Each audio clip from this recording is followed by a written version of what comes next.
ಸ್ನೇಹಿತರೆ ನಮಸ್ಕಾರ. ನಮ್ಮ ಚಾನೆಲ್ನಲ್ಲಿ ಮೂಡಿ ಬರುತ್ತಿರುವ ಅರುಣಾಚಲದ ವಿಡಿಯೋ ಸೀರೀಸ್ಗೆ ನಿಮಗೆ ಸ್ವಾಗತ. ಅರುಣಾಚಲದ ವೈಭವದ ಬಗ್ಗೆ, ಅರುಣಾಚಲೇಶ್ವರನ ವೈಶಿಷ್ಟ್ಯದ ಬಗ್ಗೆ ಇದಕ್ಕೂ ಮುಂಚೆ ನಮ್ಮ ಚಾನೆಲ್ನಲ್ಲಿ ಹಲವಾರು ವಿಡಿಯೋಗಳನ್ನು ನಾವು ಮಾಡಿದ್ದೇವೆ. ಇದರ ಮುಂದುವರಿದ ಭಾಗವಾಗಿ ಅರುಣಾಚಲದಲ್ಲಿರುವ ಅನೇಕ ರಹಸ್ಯಮಯ ದೇವಾಲಯಗಳ ಬಗ್ಗೆ, ಗಿರಿ ಪ್ರದಕ್ಷಿಣೆಯ ರಹಸ್ಯಗಳ ಬಗ್ಗೆ, ಅರುಣಾಚಲದಲ್ಲಿ ಅನ್ನದಾನ ಮಾಡಿದರೆ ನಮಗಾಗುವ ಪ್ರಯೋಜನಗಳ ಬಗ್ಗೆ ಇನ್ನೂ ಹಲವಾರು ವಿಡಿಯೋಗಳು ಬರಲಿದೆ. ಇಂದಿನ ವಿಡಿಯೋ ಅಲ್ಲಿ ನಾವು ಅರುಣಾಚಲದಲ್ಲಿ ಒಂದೇ ದಿನ ದರ್ಶನ ಮಾಡಬೇಕಾದ 3 ಅತಿ ಶಕ್ತಿವಂತ ಆಲಯಗಳ ಬಗ್ಗೆ ತಿಳಿಯೋಣ. ಫ್ರೈಡೆ ಟಾಕ್ಸ್ಗೆ ಸ್ವಾಗತ. ನಾನು ನಿಮ್ಮ Puneeth Sharma. Friday talks with Puneeth Sharman. ಸ್ನೇಹಿತರೆ, ನಾವು ಹಲವಾರು ಶಿವನ ಕ್ಷೇತ್ರಗಳನ್ನು ನೋಡಿರುತ್ತೇವೆ. ಅಲ್ಲೆಲ್ಲ ಶಿವನು ಲಿಂಗ ಸ್ವರೂಪವಾಗಿ ಆಲಯದಲ್ಲಿ ನೆಲೆಸಿರುತ್ತಾನೆ. ಆದರೆ ಅರುಣಾಚಲದಲ್ಲಿ ಹಾಗಲ್ಲ. ಅಲ್ಲಿ ಇಡೀ ಊರೇ ಶಿವನ ಸ್ವರೂಪ. ಆ ಅರುಣಾಚಲ ಗಿರಿಯೇ ಸಾಕ್ಷಾತ್ ಶಿವನ ಸ್ವರೂಪವೇ. ಆ ಗಿರಿಗೆ ಒಂದು ಶಿರಸ್ಥಾನವಿದೆ, ಒಂದು ವಕ್ಷಸ್ಥಳವಿದೆ, ಒಂದು ಪಾದಸ್ಥಾನವಿದೆ. ಈ 3 ಪ್ರದೇಶಗಳಲ್ಲಿ 3 ಅದ್ಭುತವಾದ ಕ್ಷೇತ್ರಗಳಿವೆ. ಶಾಸ್ತ್ರಗಳಲ್ಲಿ ಹೇಳಿರುವ ಪ್ರಕಾರ ಒಂದೇ ದಿನ ಅಂದ್ರೆ ಸೂರ್ಯೋದಯದಿಂದ ಸೂರ್ಯಾಸ್ತಮದ ಒಳಗೆ ಈ 3 ಪ್ರದೇಶಗಳನ್ನು ನಾವು ದರ್ಶಿಸಿದರೆ ಅದ್ಭುತವಾದ ಫಲಿತಗಳು ಒದಗಿ ಬರುತ್ತದೆ ಎಂದು ಹೇಳಿದ್ದಾರೆ. ಇದಕ್ಕೆ ಕಾರಣ ಈ 3 ಪ್ರದೇಶಗಳಲ್ಲಿ ಶಿವಲಿಂಗವನ್ನು ಪ್ರತಿಷ್ಠಾಪಿಸಿದ್ದು ತ್ರಿಮೂರ್ತಿಗಳು. ನಮ್ಮ ಜೀವನದಲ್ಲಿ ಎಷ್ಟು ದೊಡ್ಡ ಕಷ್ಟವಿದ್ದರೂ ಈ 3 ಪ್ರದೇಶಗಳನ್ನು ಒಂದೇ ದಿನದಲ್ಲಿ ನಾವು ದರ್ಶನ ಮಾಡಿ ಬರುವುದರಿಂದ ಅದು ತೀರಿ ಹೋಗುತ್ತದೆ ಅಂತ ಹಿರಿಯರು ಹೇಳಿದ್ದಾರೆ. ಹಾಗೆ ಮನಸ್ಸು ಮಾಡಿದರೆ ಆ 3 ಪ್ರದೇಶಗಳನ್ನು ನೋಡುವುದು ಅಷ್ಟೇನು ಕಷ್ಟವೂ ಅಲ್ಲ. ಆ ಆಲಯಗಳು ಯಾವುದು ಗೊತ್ತಾ? ಮೊದಲನೆಯದು ಆದಿ ಅಣ್ಣಾಮಲೈ ದೇವಾಲಯ. ಈ ಆಲಯ ನಾವು ಗಿರಿ ಪ್ರದಕ್ಷಿಣೆ ಮಾಡುವಾಗ ನಮ್ಮ ಬಲಭಾಗಕ್ಕೆ ಬರುತ್ತದೆ. ನೀವು ಗೂಗಲ್ ಮ್ಯಾಪ್ಸ್ ಅಲ್ಲಿ ಹುಡುಕಿದರೂ ನಿಮಗಿದು ಸುಲಭವಾಗಿ ಸಿಗುತ್ತದೆ. ಈ ಆಲಯ ಎಷ್ಟು ಶಕ್ತಿವಂತದೆಂದರೆ ಇಲ್ಲಿ ಇವತ್ತಿಗೂ ರಾತ್ರಿಯ ವೇಳೆ ದೇವತಾ ಸಂಚಾರವಿದೆ ಅಂತ ಸಾಕ್ಷಾತ್ ರಮಣ ಮಹರ್ಷಿಗಳೇ ಹೇಳಿದ್ದಾರೆ. ಒಂದು ಬಾರಿ ರಮಣ ಮಹರ್ಷಿಗಳು ಆಲಯದಲ್ಲಿ ಮಲಗಿದ್ದಾಗ ಯಾರೋ ಸಾಮವೇದ ಹೇಳುತ್ತಿರುವುದು ಕೇಳಿಸ್ತಂತೆ. ಅವತ್ತಿನಿಂದ ರಾತ್ರಿಯ ವೇಳೆ ಆಲಯದ ಒಳಗೆ ಯಾರೂ ಪ್ರವೇಶಿಸಬೇಡಿ, ಇಲ್ಲಿ ದೇವತಾ ಸಂಚಾರವಿದೆ ಅಂತ ಸಾಕ್ಷಾತ್ ರಮಣರೇ ಹೇಳಿದ್ದಾರೆ. ಇಷ್ಟಕ್ಕೂ ಈ ಆಲಯದಲ್ಲಿ ಹಾಗೂ ಈ ಆಲಯದ ಸುತ್ತಮುತ್ತಲಿನಲ್ಲಿ ನಾವು ನೋಡಲೇಬೇಕಾದ ಪ್ರದೇಶಗಳು ಯಾವುದು ಗೊತ್ತಾ? ಮೊದಲನೆಯದ್ದು, ನೀವು ಆಲಯದ ಒಳಗೆ ಪ್ರವೇಶ ಮಾಡಿದ ತಕ್ಷಣ ನಿಮ್ಮ ಎಡಭಾಗದಲ್ಲಿ ಒಂದು ಬಾವಿ ಕಾಣುತ್ತದೆ. ಇದು ಸಾಮಾನ್ಯವಾದ ಬಾವಿ ಅಲ್ಲ.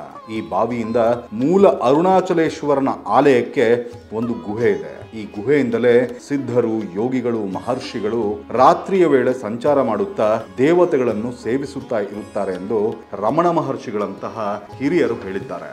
ರಮಣ ಮಹರ್ಷಿಗಳು ಇದ್ದ ಕಾಲದಲ್ಲಿ ಆಲಯಕ್ಕೆ ಮರಾಮತ್ತು ಮಾಡುವ ಸಂದರ್ಭದಲ್ಲಿ ಈ ಗುಹೆ ಪತ್ತೆ ಆಯಿತು.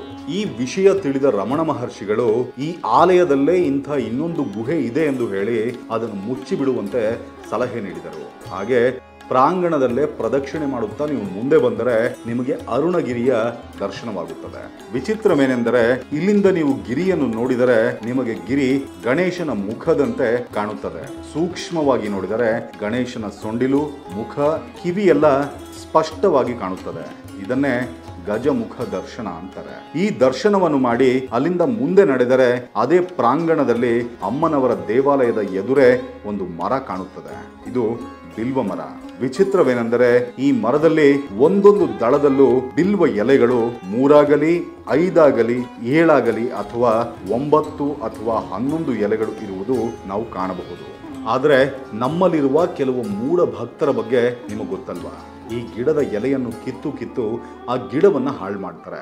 ಇದೇ ಕಾರಣಕ್ಕೆ ದೇವಾಲಯ ಸಿಬ್ಬಂದಿ ಈ ಗಿಡದ ಸುತ್ತ ಒಂದು ರಕ್ಷಣಾ ಬೇಲಿಯನ್ನು ಏರ್ಪಾಟು ಮಾಡಿದ್ದಾರೆ.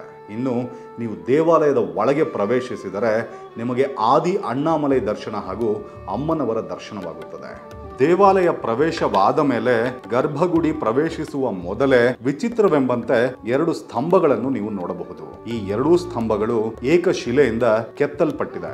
ಇದರ ಶಿಲ್ಪಕಲಾ ನೈಪುಣ್ಯ ಎಷ್ಟು ಸುಂದರವಾಗಿದೆ ಎಂದರೆ ಆ ಸ್ತಂಭದ ಮೇಲೆ ಒಂದು ಸಿಂಹದ ಮುಖ, ಆ ಮುಖದಿಂದ ಹೊರಬರುತ್ತಿರುವ ಸರಪಳಿಯಂತಹ ಆಕಾರದ ಕೆತ್ತನೆ, ಸೂಕ್ಷ್ಮವಾಗಿ ನೋಡಿದರೆ ಆ ಸರಪಳಿಗಳು ಕದಲುವುದನ್ನು ನೀವು ನೋಡಬಹುದು.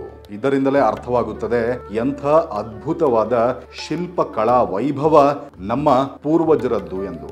ಇದಾದ ನಂತರ ನೀವು ಆದಿ ಅಣ್ಣಾಮಲೈ ಅನ್ನೋ ನಾಮಾಂಕಿತನಾದ ಆ ಪರಮೇಶ್ವರನನ್ನು ದರ್ಶನ ಮಾಡಿ ಅಮ್ಮನವರ ದರ್ಶನವನ್ನು ಮಾಡಿ ಆಲಯದಿಂದ ಹೊರಗೆ ಬಂದರೆ ನಿಮಗೆ ರಾಜಗೋಪುರ ಕಾಣುತ್ತದೆ. ಆ ರಾಜಗೋಪುರದ ಕೆಳಗೆ ನಿಂತು ನೀವು ನೋಡಿದರೆ ಒಂದು ಕಡೆ ಯಾರೋ ಒಬ್ಬ ಇಡೀ ಗೋಪುರವನ್ನು ತನ್ನ ಶಕ್ತಿಯೆಲ್ಲ ಬಳಸಿ ಎತ್ತುವ ಹಾಗೆ ಕೆತ್ತಿದ್ದಾರೆ. ಇನ್ನೊಂದು ಕಡೆ ಇದೇ ರೀತಿ ಒಂದು ಸ್ತ್ರೀ ಮೂರ್ತಿಯೂ ಇದೆ. ಇಷ್ಟಕ್ಕೂ ಇದೇನೆಂದರೆ ಒಂದು ಕಾಲಘಟ್ಟದಲ್ಲಿ ಟಿಪ್ಪು ಸುಲ್ತಾನ್ ನಮ್ಮ ದಕ್ಷಿಣ ಭಾರತದಲ್ಲಿರುವ ಅದೆಷ್ಟೋ ದೇವಾಲಯಗಳನ್ನು ನಾಶ ಮಾಡಿದ ಅನ್ನೋ ವಿಷಯ ನಿಮಗೆ ತಿಳಿದಿರುವುದೇ. ಹಾಗೆ ನಾಶ ಮಾಡುತ್ತಾ ಅರುಣಾಚಲದಲ್ಲೂ ಹಲವಾರು ದೇವಾಲಯಗಳನ್ನು ನಾಶ ಮಾಡಿದ. ಒಂದು ವಿಚಿತ್ರ ನಡೆದು ಮೂಲ ಅರುಣಾಚಲೇಶ್ವರನ ದೇವಾಲಯವನ್ನು ತನ್ನಿಂದ ಏನೂ ಮಾಡಲು ಸಾಧ್ಯವಾಗದೇ ಇದ್ದರೂ ಆದಿ ಅಣ್ಣಾಮಲೈ ದೇವಾಲಯವನ್ನು ತನ್ನ ಕೈಲಾದಷ್ಟು ನಾಶ ಮಾಡ್ತಾನೆ. ಇದಾದ ಕೆಲವು ವರ್ಷಗಳ ನಂತರ ಗೋಪುರವನ್ನು ನಿರ್ಮಿಸಲು ಶುರು ಮಾಡ್ತಾರೆ. ಆದರೆ ಎಷ್ಟು ಪ್ರಯತ್ನ ಪಟ್ಟರೂ ಗೋಪುರ ಬಿದ್ದು ಹೋಗ್ತಾ ಇರುತ್ತೆ. ಆಗ ಒಬ್ಬ ಮಹಾಪುರುಷ ಇಲ್ಲಿಗೆ ಬಂದು ಆ ಗೋಪುರದ ಕೆಳಗೆ 2 ವಿಗ್ರಹಗಳನ್ನು ಪ್ರತಿಷ್ಠಾಪಿಸಿ ಅದಕ್ಕೆ ಒಬ್ಬ ಯಕ್ಷನನ್ನು ಹಾಗೂ ಯಕ್ಷಿಣಿಯನ್ನು ಆವಾಹನೆ ಮಾಡಿದನಂತೆ. ಈ ಸಂಘಟನೆಯಾದ ನಂತರ ಗೋಪುರ ನಿರ್ಮಾಣ ಪೂರ್ತಿಯಾಯಿತು ಅಂತ ಇಲ್ಲಿನ ಸ್ಥಾನಿಕರು ಹೇಳ್ತಾರೆ. ಇಲ್ಲಿ ದರ್ಶನ ಮಾಡಿ ಆಲಯದಿಂದ ಹೊರಬಂದರೆ ನಿಮ್ಮ ಎಡಭಾಗದಲ್ಲಿ ಒಂದು ಮರದ ಕೆಳಗೆ ಒಂದು ಗಣಪತಿಯ ವಿಗ್ರಹವನ್ನು ನೀವು ನೋಡಬಹುದು. ಈ ಗಣಪತಿಯನ್ನು ಕುಳಮಣಿ ಪಿಳ್ಳೆಯಾರ್ ಅಂತ ಕರೀತಾರೆ. ಅಂದ್ರೆ ಮಕ್ಕಳ ಗಣಪತಿ ಎಂದರ್ಥ. ಒಂದು ಬಾರಿ ಅರುಣಾಚಲದಲ್ಲಿ ಆದ ಭಾರಿ ಮಳೆಯಲ್ಲಿ ಅರುಣಗಿರಿಯ ಮೇಲಿನಿಂದ ಈ ಗಣಪತಿಯ ವಿಗ್ರಹ ಉರುಳಿ ಬಂತು ಎಂದು ಹೇಳಲಾಗಿದೆ. ಆದ್ದರಿಂದ ಈ ಗಣಪತಿಯನ್ನು ಸ್ವಯಂಭೂ ವಿಗ್ರಹ ಎನ್ನುತ್ತಾರೆ. ವಿಚಿತ್ರವೇನೆಂದರೆ ಒಂದು ಬಾರಿ ಒಬ್ಬ ಹುಡುಗನಿಗೆ ತೀವ್ರವಾದ ಗಾಯಗಳಾಗಿ ಬದುಕುವುದೇ ಕಷ್ಟ ಅನ್ನೋ ಪರಿಸ್ಥಿತಿಯಲ್ಲಿದ್ದಾಗ ಈ ಗಣಪತಿಗೆ ಹರಕೆ ಹೊತ್ತ ಮೇಲೆ ಆ ಹುಡುಗ ಬದುಕಿದನಂತೆ. ಆ ನಂತರ ಮಕ್ಕಳಿಗೆ ಏನೇ ಸಮಸ್ಯೆ ಆದರೂ ಈ ಗಣಪತಿಗೆ ಪೂಜಿಸಿ ಹರಕೆ ಹೊತ್ತರೆ ಸಾಕು, ಆ ಸಮಸ್ಯೆ ಸಂಪೂರ್ಣವಾಗಿ ಪರಿಹಾರವಾಗುತ್ತದೆ ಅಂತ ಇಲ್ಲಿನವರ ಪ್ರಗಾಢ ನಂಬಿಕೆ. ಈ ಗಣಪತಿಯನ್ನು ನಮಿಸಿ ಮತ್ತೆ ನೀವು ಗಿರಿ ಪ್ರದಕ್ಷಿಣೆಯ ಮಾರ್ಗಕ್ಕೆ ಬಂದರೆ ನಿಮಗೆ ಆದಿ ಅಣ್ಣಾಮಲೈ ಅನ್ನೋ ಬೋರ್ಡ್ ಕಾಣುತ್ತದೆ. ನೀವು ಬಲಕ್ಕೆ ತಿರುಗಿದರೆ ಆದಿ ಅಣ್ಣಾಮಲೈ ದೇವಾಲಯಕ್ಕೆ ಹೋಗ್ತೀರಾ. ಹಾಗಲ್ಲದೆ ಆ ಬೋರ್ಡ್ ಇರುವ ಎಡಕ್ಕೆ ತಿರುಗಿ ಸ್ವಲ್ಪ ದೂರ ಕ್ರಮಿಸಿದರೆ ಅಲ್ಲಿ ನಿಮಗೆ ಒಂದು ನಂದಿಯ ವಿಗ್ರಹ ಕಾಣುತ್ತದೆ. ಆ ನಂದಿಯ ಹೆಸರು ಕಾಶಿ ನಂದಿ. ಅರುಣಾಚಲದಲ್ಲಿರುವ ಕೆಲವು ನಂದಿಯ ವಿಗ್ರಹಗಳಿಗೆ ಅತ್ಯದ್ಭುತವಾದ ಶಕ್ತಿಗಳಿವೆ. ಅದರಲ್ಲಿ ಈ ಕಾಶಿ ನಂದಿಯೂ ಒಂದು. ಇಲ್ಲಿ ದೊಡ್ಡದೊಂದು ನಂದಿಯ ವಿಗ್ರಹ, ಅದರ ಪಕ್ಕದಲ್ಲಿ ಮಂಟಪದಲ್ಲಿ ಚಿಕ್ಕದೊಂದು ನಂದಿಯ ವಿಗ್ರಹವನ್ನು ನೀವು ನೋಡಬಹುದು. ಇಲ್ಲಿ ವಿಶೇಷವೇನೆಂದರೆ ಪ್ರತಿ ತಿಂಗಳು ತ್ರಯೋದಶಿಯ ದಿನ ಈ ನಂದಿಯನ್ನು ಯಾರು ಪೂಜಿಸಿ ಸೇವಿಸುತ್ತಾರೋ ಅಂತಹ ಸ್ತ್ರೀಯರಿಗೆ ತಮ್ಮ ಜೀವನದಲ್ಲಿ ವಿವಾಹ ವಿಳಂಬವಾಗುತ್ತಿದ್ದರೆ ಆದಷ್ಟು ಬೇಗ ವಿವಾಹವಾಗುತ್ತದೆ ಎಂದು ನಂಬಿಕೆ ಇದೆ. ಅದೇ ರೀತಿ ಪುರುಷರಿಗೆ ವಿವಾಹ ವಿಳಂಬವಾಗುತ್ತಿದ್ದರೆ ಅದರ ಪಕ್ಕದಲ್ಲಿರುವ ಚಿಕ್ಕ ನಂದಿಯನ್ನು ಪೂಜಿಸಿದರೆ ಅವರಿಗಿರುವ ಗ್ರಹ ಪಿತೃ ದೋಷಗಳೆಲ್ಲ ನಿವಾರಣೆಯಾಗಿ ಆದಷ್ಟು ಬೇಗ ವಿವಾಹವಾಗುತ್ತದೆ ಎಂಬ ನಂಬಿಕೆಯೂ ಇದೆ. ಹೀಗೆ ಈ ನಂದಿಯನ್ನು ಪೂಜಿಸಲು ಬರುವ ಅದೆಷ್ಟೋ ಜನ ಯುವಕರನ್ನು ನಾವಿಲ್ಲಿ ಕಾಣಬಹುದು. ಸ್ನೇಹಿತರೆ, ಇದು ಆದಿ ಅಣ್ಣಾಮಲೈ ದೇವಾಲಯದ ವಿಶೇಷತೆಗಳು. ನಾನು ಮುಂಚೆ ಹೇಳಿದ ಹಾಗೆ 3 ಆಲಯಗಳಲ್ಲಿ 2ನೇಯದ್ದು ಅರುಣಾಚಲೇಶ್ವರನ ದೇವಾಲಯ. ಈ ಆಲಯದ ಬಗ್ಗೆ ನಮ್ಮ ಚಾನೆಲ್ ನಲ್ಲಿ ಹಲವಾರು ವಿಡಿಯೋಗಳು ನಾನು ಮಾಡಿದ್ದೇನೆ. ಹಾಗೂ ಡಿಸ್ಕ್ರಿಪ್ಷನ್ ಬಾಕ್ಸ್ ಅಲ್ಲೂ ಅದರ ಲಿಂಕ್ ಅನ್ನು ಹಾಕಿರ್ತಾನೆ, ನೀವು ನೋಡಬಹುದು. ಇನ್ನು 3ನೇ ಆಲಯಕ್ಕೆ ಬಂದ್ರೆ ಆ ಆಲಯ ಯಾವುದು ಹಾಗೂ ಆ ಆಲಯದ ರಹಸ್ಯಗಳೇನು ಅನ್ನೋ ವಿಷಯಗಳ ಬಗ್ಗೆ ಮುಂದಿನ ವಿಡಿಯೋ ಅಲ್ಲಿ ವಿವರವಾಗಿ ತಿಳಿಸ್ತೇನೆ. ಸ್ನೇಹಿತರೆ, ಇದು ಇವತ್ತಿನ ಸಂಚಿಕೆ. ಈ ವಿಡಿಯೋ ನಿಮ್ಗೆ ಇಷ್ಟ ಆಗಿದ್ರೆ ದಯವಿಟ್ಟು ಲೈಕ್ ಮಾಡಿ ಹಾಗೂ ಶೇರ್ ಮಾಡಿ. ಹಾಗೂ ನಿಮ್ಮ ಅಮೂಲ್ಯವಾದ ಅಭಿಪ್ರಾಯಗಳನ್ನ ನಮ್ಮ ಕಾಮೆಂಟ್ ಬಾಕ್ಸ್ ಅಲ್ಲಿ ತಿಳಿಸಿ. ಮುಂದಿನ ವಿಡಿಯೋದಲ್ಲಿ ಸಿಗೋಣ. ನಮಸ್ತೆ.